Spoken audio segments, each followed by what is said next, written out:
A new book explores how scientists backed by big money are trying to extend human life indefinitely. 90.5 WESA's Bill O'Driscoll spoke with Chip Walter, the Pittsburgh-based author of Immortality Inc., Renegade Science, Silicon Valley Billions, and The Quest to Live Forever.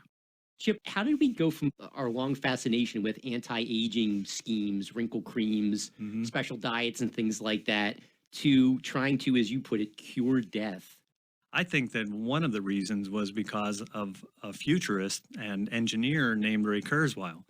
Kurzweil's been around a while, but he was one of the first people to be able to credibly argue that we really don't have to die from aging.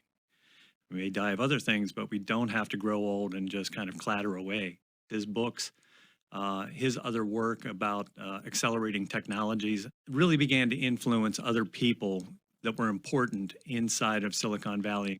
Isn't the idea that we might live 200 to 300 years, let alone forever, still kind of fringe science at this point? This is a paradigm shift that people don't see yet. Truthfully, when I started work on it, I thought this is crazy. But by the time I got through it all and saw the science, I came to the conclusion, my God, they're going to pull it off. As of today, what are the major scientific challenges facing these efforts? Well, the biggest problem is that we are kind of built to age. And there's an evolutionary reason for that. The underlying genetics of why we age is really at the heart of this. And if you can figure out why we age, and there are other animals in the world that don't seem to age, then can we figure out a way to simply stop aging and also turn the clock back so that you can not only live as long as you currently are living, but actually get younger. This is an incredibly complex problem, as you acknowledge in the book. What does make you think that they can pull it off? Well, I think one of the things that's happening is the information that we're gathering about the genome is very important. Also, the acceleration of computer science. So we're just gathering way more information way faster, and we're developing much more intelligent algorithms and machines that can figure out these incredibly complex interactions that are happening at the molecular level. Are there reasons for concern about unintended consequences of this kind of research or these kind of efforts, side effects of trying to extend human life indefinitely? Yeah, and that comes up all the time. I mean, one of the first things that people say to me whenever I talk to them about this is, well, oh my God, what are we going to do with all these people? It's a legitimate question. I don't know that there's a solution. I mean, any more than there was a solution whenever we started creating cars, or cell phones.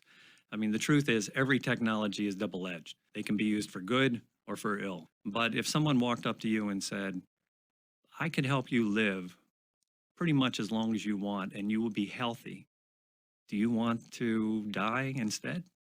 So what we really need to be thinking about as a society is, how are we going to handle this? Because I do believe it's going to happen, and I think it's going to begin to happen, in the next 5 years.